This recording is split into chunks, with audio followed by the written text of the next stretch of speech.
Boa noite, meu nome é Viviane Leal, sou aluna do curso de Teologia Interconfessional da Uninter, Polo Zona Norte, Porto Alegre. Eu venho apresentar o portfólio módulo C, fase 2 de 2020, cujo tema é a violência contra a mulher.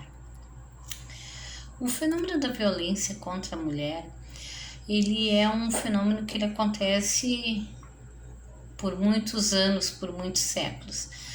Só que a mulher, ela começou a ganhar uma voz ativa a partir da metade do século passado. Então, começou a vir os casos à tona e começaram a se apresentar em diferentes circunstâncias e em inúmeras formas. A violência contra a mulher, ela repercute na vida da mulher para o resto da vida, deixando a mulher com vários traumas.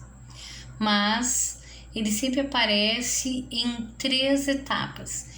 Ele é da forma psicológica, da forma sexual, da forma física e suas variantes. Nesse contexto, atualmente, o que se fala muito é na violência doméstica. A mãe de todas as leis, ou seja, é um tratado que foi elaborado na Comissão de Direitos Humanos em 1994, que se chama Convenção de Belém do Pará. Essa convenção, ela tinha como por objetivo prevenir, punir e erradicar a violência contra a mulher. Ela foi adotada pelo Brasil em 9 de junho de 1994 e no primeiro parágrafo ela já dispõe como definição a violência contra a mulher. Artigo 1. Para os efeitos dessa convenção, entender-se-á por violência contra a mulher qualquer ato ou conduta baseada no gênero que cause morte, dano ou sofrimento físico, sexual ou psicológico à mulher, tanto na esfera pública como na esfera privada. Em 2006, foi sancionada a Lei Maria da Penha. Essa lei, ela tem esse nome em homenagem a uma farmacêutica que sofreu por muitos anos violência doméstica do companheiro e conseguiu o direito de levar o seu caso até a Corte de Direitos Humanos, que é a esfera máxima que existe em relação a esse tipo de crime, pela demora que estava tendo o processo dela. Então, a Corte de Direitos Humanos chamou a atenção do Brasil e, como o Brasil é signatário, ele assinou o Tratado de Belém do Pará, ele foi cobrado pela Corte de Direitos Humanos da ONU quais as medidas estruturantes e qual o avanço que tinha ocorrido no Brasil em torno da legislação que combatesse a violência contra a mulher. Como o Brasil não apresentou nenhum plano efetivo, o Brasil foi condenado a realizar várias medidas que dessem apoio às vítimas de violência doméstica. Nesse âmbito, o Brasil então fez todos os estados tiveram que se adequar e dentro da Lei Maria da Penha houve uma inovação. Todo aquele réu que agredisse a mulher, ele não cumpriria mais as medidas, as penas alternativas, que seriam doação de alimentos, prestação de serviço, pagamento de multa. Não, está proibido a partir da Lei Maria da Penha. Então, todo o agressor ele será preso até o final do processo e a voz da mulher, a declaração da mulher ganhou um peso muito importante depois da Lei Maria da Penha. Mas, em 2015, houve mais um avanço na legislação e foi criada a Lei do Feminicídio. Porque a Lei do Feminicídio foi criada para que os crimes que ocorressem no gênero feminino, eles serão punidos com mais severidade. Ou seja, a lei do feminicídio institui como qualificadora nos crimes de homicídio o direito, coloca como qualificadora o crime como hediondo.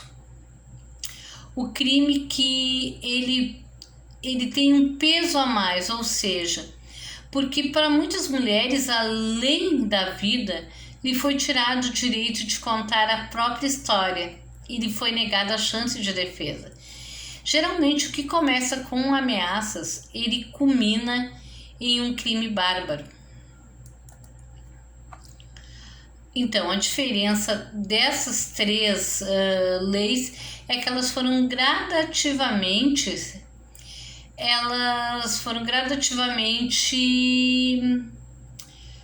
recebendo um plus a mais. Para quê? Para que aquele tipo de ação que o agressor teve com a mulher, ele fosse punido com mais severidade e se tornasse exemplo para que outros homens se inibissem de fazer a mesma coisa. Agora a gente vai falar um pouquinho sobre as formas de violência. O que são as formas de violência? Tem a violência física, que é com qualquer conduta que ofenda a integridade física ou a saúde física da vítima, né? Então o homem bate, empurra, chuta, violenta, amarra.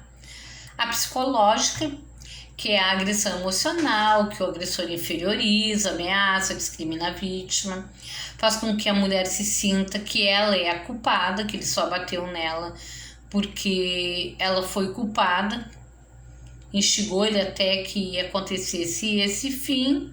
Então ele humilha, insulta, isola ela dos familiares, persegue, ameaça, desestabiliza.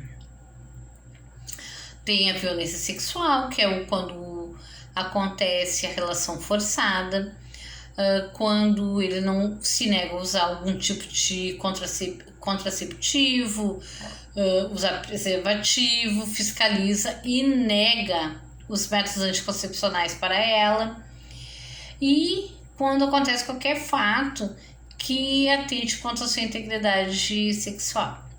A patrimonial e econômica é quando ele subtrai, se apropria, destrói os objetos da mulher, os instrumentos de trabalho, os documentos pessoais, esconde bens, controla o dinheiro da mulher, não dá permissão para adquirir com o próprio dinheiro alguns itens básicos e não deixa trabalhar fora de casa.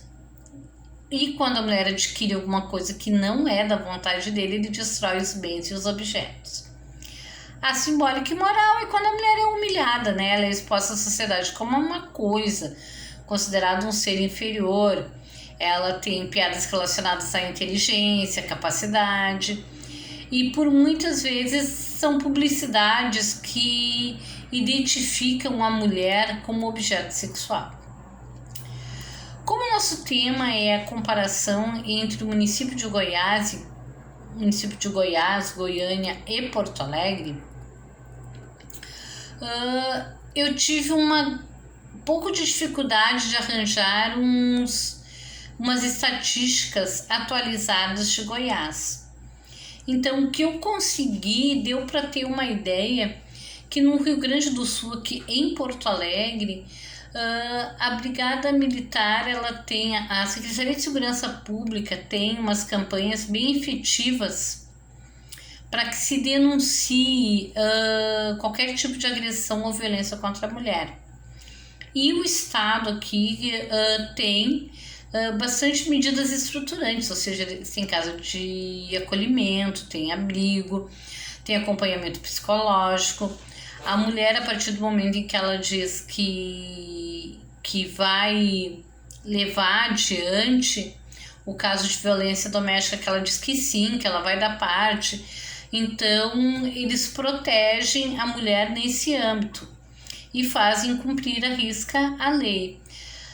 Os dados que eu vi de Goiás e algumas pesquisas são que que em Goiás, a plataforma de dados da Secretaria de Política de Mulheres, ela aponta a inexistência de serviços de abrigamento, serviços de saúde especializados para atendimento em casos de violência contra a mulher, promotorias especializadas e centros especializados de direito à mulher. Apenas os serviços executados pela Delegacia da Mulher e centros de referência e assistência social. Essa é a diferença. E a semelhança que existe entre as duas cidades é que as duas elas demonstram nos gráficos que a maioria da violência contra a mulher acontece muito por causa da cultura machista. Ou seja, o homem quer dominar a mulher através da cultura, através da agressão, para demonstrar uma suposta superioridade masculina, né? Fazendo com que a mulher se sinta na condição de propriedade dele. E quando a mulher consegue se libertar ou ganhar sua autonomia, o homem a ameaça ou às vezes até a mata, porque ela ganhou uma autonomia e então ela se vê livre, ou algumas conseguem fazer um tratamento e ver que aquela relação ela não está sendo boa, então ela quer se libertar daquela relação, porque nem todas dependem financeiramente do companheiro. Algumas têm uma dependência psicológica do companheiro, e quando a mulher cai em si e quer se libertar dessa situação, por muitas vezes é que ocorrem os crimes passionais dentro da esfera do domicílio. Aí nós vamos perguntar assim, mas o que nós podemos fazer para melhorar?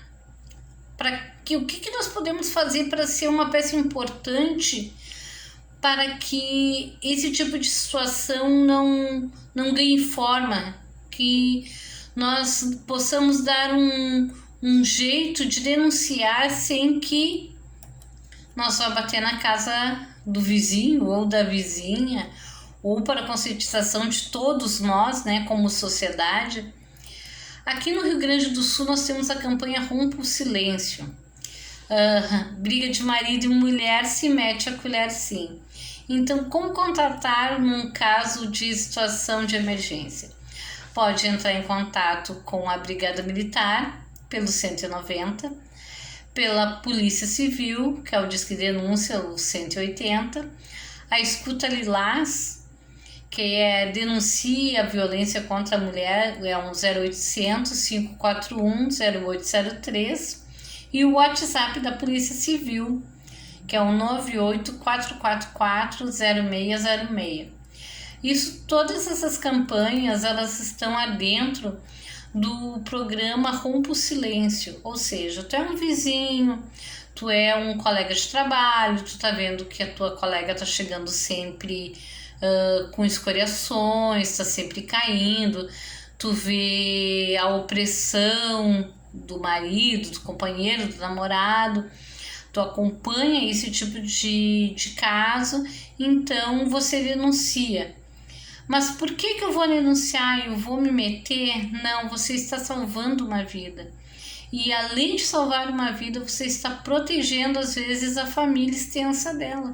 Tu está protegendo o pai, a mãe, que vão sofrer com a perda da filha, que é um ser humano, e vão proteger os filhos, que os danos psicológicos nessas crianças serão irreparáveis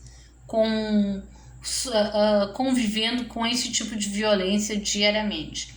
Então, o nosso trabalho também projetou alguns planos de ação preventivas.